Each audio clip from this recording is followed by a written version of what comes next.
জেরোনিমস monastery পেরিয়ে টেগেস নদীর দিকে হাঁটা শুরু করতেই চোখে পড়ে এই বিশাল মনুমেন্টটি, যার নাম মনুমেন্ট টু ডিসকভারিজ। বলা হয় এই এক্স্যাক্ট স্পট থেকেই নাকি ভাস্কো দা গামা ওনার ইন্ডিয়া খোঁজার ভয়েজ শুরু করেছিলেন। দূরে ওই মিনিয়েচার গোল্ডেন গেট ব্রিজটা দেখতে কিন্তু মন্দ লাগছিল না।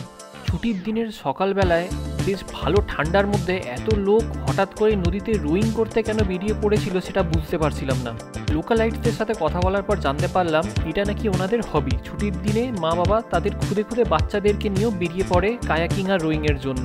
আর যারা আমাদের মতো ল্যাদখোর তারা এরকম একটা ফেরি ধরে নদীর মজা নিতে বেরিয়ে পড়ে। কিন্তু নদীতে ওরা ছুটির দিনে আসবেই। ওই খুদে গোল্ডেন গেট ব্রিজটা আরেকটু কাছ থেকে দেখার আমাদের ইচ্ছে হয়, তাই নদীর ধার ধরে আমরা সোজা এগিয়ে যেতে থাকি ওর দিকে। এবার রাস্তায় আরও অনেক মনুমেন্ট পড়ে যেগুলোর মাথামুন্ডু কিছুই আমরা বুঝতে পারি না।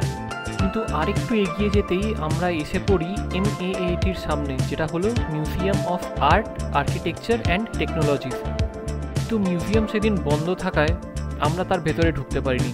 অগত্যা মিউজিয়ামের মাথায় চড়ে ওই খুদে গোল্ডেন গেট ব্রিজটার কয়েকটা ফটো তুলে, রিল তুলে, নিজেদেরও কয়েকটা ফটো রিল তুলে বানিয়ে আমরা আবার হাঁটা দিই লিসবন শহরের ভেতরের দিকে। এই যে ওপরের স্ট্রাকচারটা দেখছো, এইখান থেকেই একটা সোজা ব্রিজ বেরিয়ে যাচ্ছে, ওই যে ওই ব্রিজটা সোজা বেরিয়ে যাচ্ছে সিটির ভেতরে। এবার সিটির ভেতরে কি করলাম সেটা জানতে চোখ রেখো নেক্সট এপিসোডে।